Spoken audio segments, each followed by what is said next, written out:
एक बार अष्टवसु जो देवताओं से भी श्रेष्ठ हैं, वो भ्रमण कर रहे थे।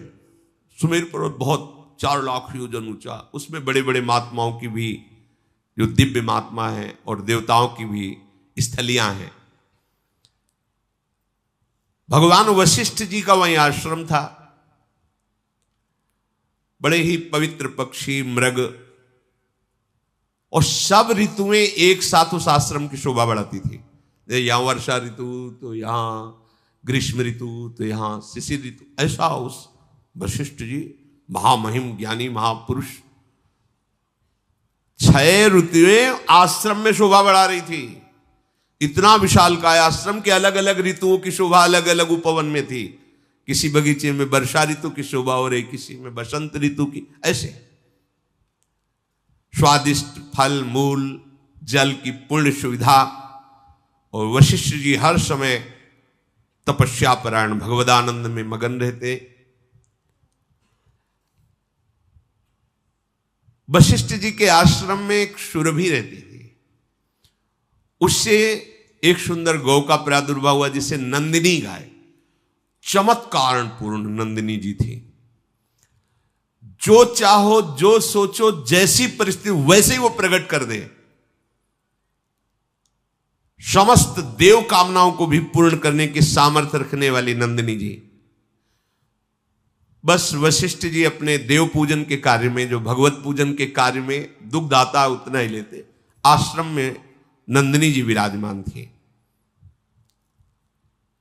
वो 8 वसु वहां से जब निकले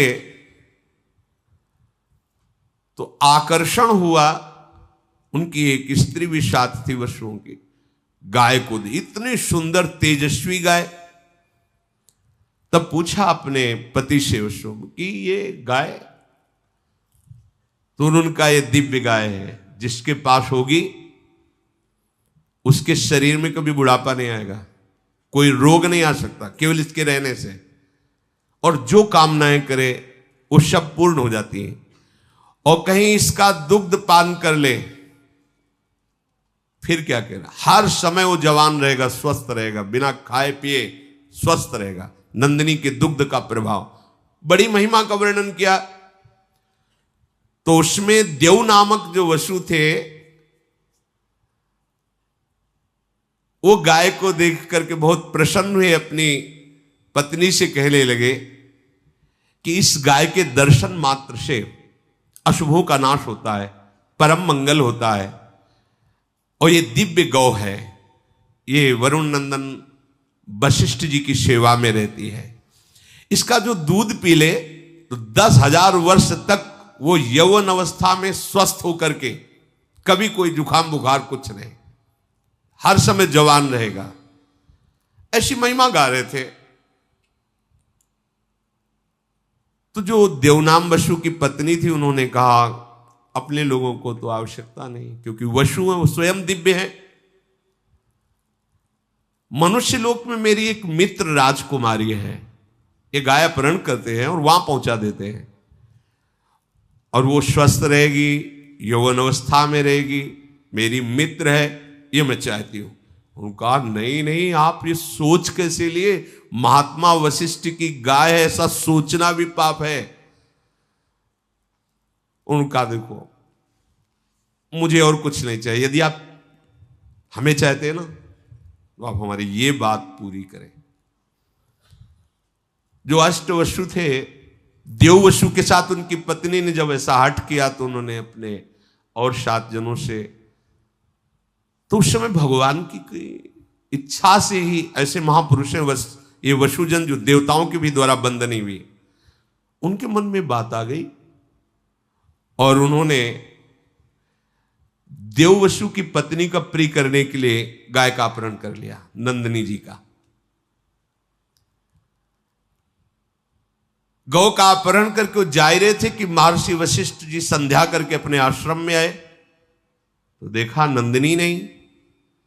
तो उन्होंने कहा कौन ऐसा हो सकता है, किसका इतना त्रिभुवन में साहस हो सकता है कि हमारी आज्ञा के बिना हमारे आश्रम में प्रवेश करके नंदिनी को ले जाए। वशिष्ठ जी ने आसपास खोज की, पर जब नहीं मिले तो उन्होंने ध्यानस्थ होकर देखा तो कहा, अरे ये वशु लोग ऐसा कार्य कर सकते हैं।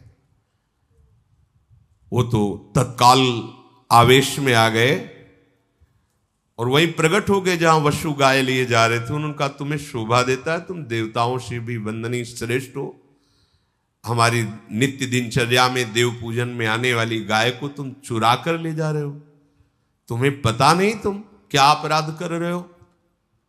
वो तो घबरा गए वशुजन। कहा, ठीक है, तुमने मनुष्य लोक वाली बात की है, मनुष्य लोक में ही ये चोरी होती है, देवलोक में, देवताओं में श्रेष्ठ वशुओं में ये वृत्ति कैसे आ गई? इसलिए मैं शाप देता हूं, जाओ तुम मनुष्य लोक को प्राप्त हो, यही तुम्हारे लिए दंड है। वशुओं को ये शाप दे दी, जाओ तुम मनुष्य लोक में जन्मो। देखो, इतना ऊंचा पद, थोड़ा सा लोभ। अब तो वशुजन घबरा गए। वशिष्ठ जी के चरणों, मनुष्य योनि भगवत प्राप्ति कर ले तो ठीक है, नहीं बहुत ही, आप क्या समझते हो? देखो ऐसे दुर्गंध निकलती है यहां से, सब मलमूत्र की थैली है, कोई बहुत बड़ी चीज है। देवताओं के कभी पैर जमीन में नहीं पड़ते, कभी पसीना नहीं निकलता, जहां से निकल जाए वातावरण खुशबू से भर जाएगा। और इसे देव दुर्लभ योनि, केवल भगवत प्राप्ति वो नहीं कर सकती, यहां से हो सकती है, वो नीचे ही गिर सकते, ऊपर नहीं उठ सकते। अपने सबसे ऊपर ब्रह्मलोक का भी अतिक्रमण करके भगवान के दिव्य धाम को जा सकते हैं। भगवान वशिष्ठ जी के चरणों में सब गिर पड़े, प्रभु पता नहीं क्या हो गया था, ऐसी गलती क्यों हो गई, प्रभु मुझे क्षमा कीजिए। आपका कृपा प्रसाद जब तक नहीं मिलेगा तब तक अब हमारे हृदय में भारी जलन होगी। आप समस्त धर्मज्ञों में, ज्ञानियों में श्रेष्ठ हैं, क्षमा क्षमा, ऐसा कह के चरणों में गिरे। अच्छा तो ठीक है, तुम मनुष्य योनि में जाओगे पर 1 वर्ष में ही मुक्त हो जाओगे। लेकिन देव 7 तो 1-1 वर्ष में मुक्त हो जाएंगे। तुम अपनी पत्नी को बहुत चाहते हो और उसकी आसक्ति वश इनको भी प्रेरित किया, ये तो 1-1 वर्ष में क्रमशः मुक्त हो जाएंगे, पर तुम्हें पूरे जीवन मृत्यु लोक में रहना पड़ेगा। दीर्घ काल तक तुम्हें मनुष्य योनि का दुख भोगना पड़ेगा। अगर भगवान का भजन नहीं तो ये दुख योनया, दुख ही दुख है, देख लो ना। मैंने जो आवेश में आकर तुम लोगों को वचन बोले हैं, मेरे वचन कभी मिथ्या नहीं होते, ऐसा ही होगा। अब सबके हृदय बहुत ही व्याकुल हुए। तब देव वसु ने कहा, प्रभु जिसके कारण मैं ऊपर से नीचे जा रहा हूं, मृत्यु लोक में जाऊं, पर वो कारण मुझे ना मिले। समझ गए होंगे, जिसके कारण अर्थात अब मेरा कभी जीवन में मृत्यु लोक में जाने पर ब्याह ना हो, मुझे संयोग प्राप्त ना हो। हां ये तथास्तु, ऐसा ही। अब विचार किया कि मेरी मां कौन बन सकता है, वशुओं को गर्भ में धारण कर सके ऐसी कौन साधारण स्त्री थोड़ी हो सकती, मेरा पिता कौन बन सकता है। तब विचार किया कि अगर मेरी मां बनने की सामर्थ्य है तो भगवती गंगा जी में है। तो अष्टवशुओं ने गंगा जी का स्तवन किया, ध्यान किया। गंगा जी प्रकट हुई। उन्होंने कहा, मां हमें भगवान वशिष्ठ का शाप प्राप्त हुआ है कि जाओ तुम मृत्यु लोक में मनुष्य योनि को प्राप्त हो। कोई भी मनुष्य लोक की स्त्री इतनी सामर्थ्य नहीं रखती कि मुझ वशुओं को अपने गर्भ में रख सके। इसलिए आपको हमारे ऊपर कृपा करनी होगी और आप मेरे लिए इतना कि आप मुझे अपने गर्भ में धारण करें। पर मां, मुझे गर्भ में पहुंचाने वाला पिता भी कोई मनुष्य नहीं हो सकता। अब आप चयन करें मेरा पिता कौन होगा। जब गंगा जी से ऐसी प्रार्थना की और गंगा जी ने कहा कि तुम 8 को मैं गर्भ में धारण करूंगी और वशिष्ठ जी की आज्ञा के अनुसार एक को 7 को मुक्त कर दूंगी 1 वर्ष में, पर 1 को रखूंगी। तुम्हारे पिता का चयन मैं करूंगी और तुम्हें संबोधन भी कर दूंगी। गंगा जी मुख्यतया ब्रह्मलोक में ही विराजमान, ब्रह्मा के कमंडल में, जो भगवान वामन का चरणोदक उन्हीं से। एक महाभिष नाम के प्रसिद्ध राजा इक्ष्वाकु वंश में हुए थे। उन्होंने 1000 अश्वमेध, 100 अश्वमेध करने वाला यज्ञ, वो इंद्र पद का अधिकारी होता है। 1000 अश्वमेध, 100 राजसूय यज्ञ करके महान पुण्यों को प्राप्त किया था। वो ब्रह्मा जी की सभा में बैठे हुए थे, महाभिष नाम के राजा। बड़े बड़े सब ब्रह्म ऋषि वहां विराजमान थे। इसी समय भगवती गंगा जी पधारी उस सभा में, और हृदय में बात थी वसुओं को गर्भ में धारण करने वाले पिता का चयन। वायु भगवान को गंगा जी ने इशारा किया कि हमारी जो आंतरिक चिंतन वृत्ति उसके अनुसार व्यवस्था करो। तो वायुदेव ने गंगा जी का ऊपरी वस्त्र थोड़ा सा हटाया। जो ही हटाया तो ब्रह्मा जी समेत समस्त ब्रह्म ऋषियों ने सर झुका दिया। लेकिन महाभिष देख ही रहे थे। गंगा जी अपार सौंदर्य, गौरांग वदन। ब्रह्मा जी ने दृष्टि डाली, समस्त देवता ब्रह्म ऋषि सब सर झुकाए हुए हैं, लेकिन महाभिष गंगा जी को देख रहे हैं और गंगा जी महाभिष को देख रहे हैं। भगवान ब्रह्मा ने कहा, तुम दोनों ने ब्रह्मलोक की मर्यादा का तोड़ दिया। ऐसा कैसे हो सकता है कि देवी गंगा पधार रही और तुम सर ऊंचा करके देख रहे हो? जाओ, मृत्यु लोक को प्राप्त हो, तुम यहां रहने के अधिकारी नहीं। और गंगा जी से कहा कि तुम्हारी दृष्टि इन पर क्यों गई, इसलिए तुम भी मृत्यु लोक में जाओ और इनका वरण करो।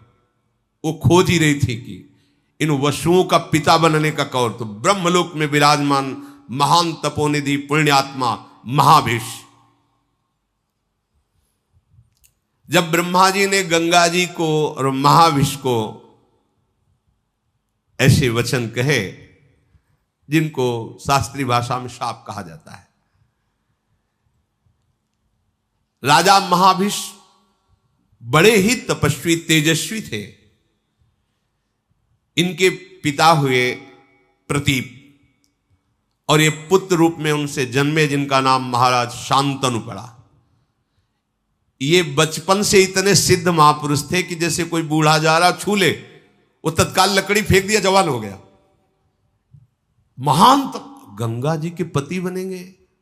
गंगा जी जिनको भगवान महादेव जी माथे पे धारण किए हुए हैं। महानदी गंगा महाभिषेक को जब देखा ब्रह्मलोक से गिर रहे, तो बीच में रोककर कहा, निराश मत होइए, जहां आप विराजमान थे उससे ऊंचे पहुंचाने का यह विधान बना है। तुम्हें भगवत प्राप्ति होगी। तुम्हारे पुत्र रूप में कोई और नहीं आ रहे, स्वयं वसु आ रहे हैं, अष्ट वसु। भावना से पर तुम मृत्युलोक में जाते ही हमारी ये बात भूल जाओगे। तुम धैर्य पूर्वक जाओ, निराश मत हो। ये जो कुछ हुआ है सब मेरे विधान से हुआ है, क्योंकि अष्ट वसु ने गंगा जी से प्रार्थना की थी।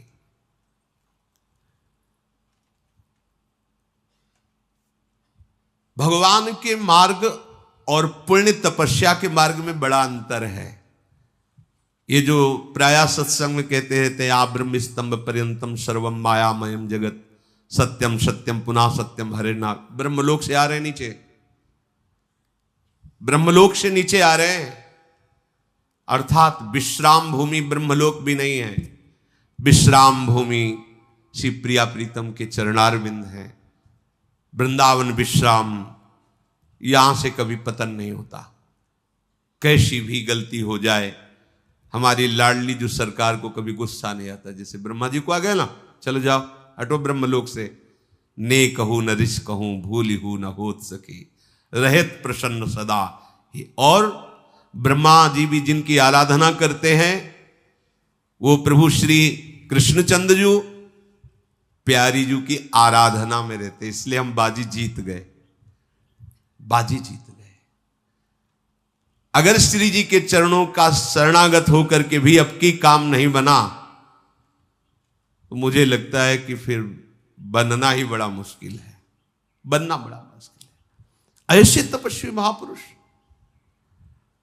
महाराज प्रतीप हरिद्वार में गंगोत्री में बैठ करके हजारों वर्ष तपस्या की।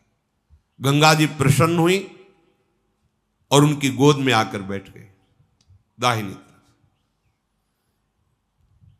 और कहा, मैं तुम्हारी तपस्या से बहुत प्रसन्न हूं, तुम जो चाहो प्राप्त कर सकते हो, मुझे स्वीकार कर सकते हो। उनका हां, हमारा अहो भाग्य, पर आप जहां बैठी हैं वो स्थल पुत्री या पुत्र वधू का होता है, स्वीकृत है, आप हमारी पुत्र वधू बनो। इन्हीं प्रतीप से महाराज शांतनु का प्रादुर्भाव हुआ। तो उनका, मैं तुम्हारी पुत्र वधू तो बनूंगी, पर अपने पुत्र को संबोधन करके पहले से ही बता देना, कभी हमसे ये प्रश्न ना करे कि तुम कौन हो, कभी हमारी क्रिया पर प्रश्न ना करे कि तुम क्या कर रहे हो, तुम्हारा उद्देश्य क्या है। अगर वो कभी भी हमसे प्रश्न कर देंगे, कभी भी हमारी क्रिया पर टोक देंगे, उसी समय मैं चली जाऊंगी और जाते जाते भी उनका महामंगल करूंगी। आपका जब पुत्र हो और वो चेतनायुक्त, तब ये बात उसको बता देना, मैं अचानक आकर के मिलूंगी। भगवती गंगा जी ऐसा कहकर के प्रतीप की गोद से अंतर ध्यान हो गई। बहुत काल तक प्रतीप की कोई संतान नहीं हुई। फिर यही महाभिष राजा उनके गर्भ में पत्नी के आए। जन्म होते ही पूरे नगर में एक आनंद था, सबका हृदय शांत था, इसलिए ब्रह्म ऋषियों ने इनका नाम शांतनु रखा। बचपन से ही भगवती शोभा से संपन्न, तेजस्वी, स्वाभाविक इनकी गति थी कि इनको गंगा जी की धारा बड़ी प्रिय थी। आकर्षण होता है, भगवती आकर्षण होता है। वो सदैव धारा के किनारे ही घूमते रहते थे। जब इनकी यौवन अवस्था में वृत्ति हुई, शरीर हुआ, तो अचानक से पीछे से नूपुरों की ध्वनि सुनाई दी। मुड़ करके देखा, इतना तेज, इतनी सुंदरता, देखने से मूर्तिमान पवित्रता, गंगा जी मूर्तिमान पवित्रता। महाराज शांतनु तो जैसे कोई खिंचा हुआ वशीकरण से चलावे, ऐसे समीप आए। पिता की बात याद आई कि पिता ने कहा था, कभी तुम्हें कोई एक सुंदरी मिलेगी, तुम्हें ये प्रश्न नहीं करना कि तुम कौन हो, और तुम्हें ये कभी नहीं कि तुम ये क्या कर रहे हो। दो बातें उन्होंने कहा कि यदि तुम वही सुंदरी हो जिसे पिता ने संबोधन किया था, मैं नहीं पूछना चाहता तुम कौन हो, और मैं कभी नहीं रोकूंगा कि तुम क्या कर रहे हो, पर यदि वही हो और मुझे स्वीकार करने के लिए आई हो तो मैं तुम्हें स्वीकार करता हूं। बस इतनी बात हुई। बिना कोई प्रश्न उत्तर किए भगवती गंगा उनके साथ हस्तिनापुर के चक्रवर्ती सम्राट पद पर महाराज शांतनु विराजमान, और जिनके महल में स्वयं गंगा जी पहुंच रही, वहां की पवित्रता क्या।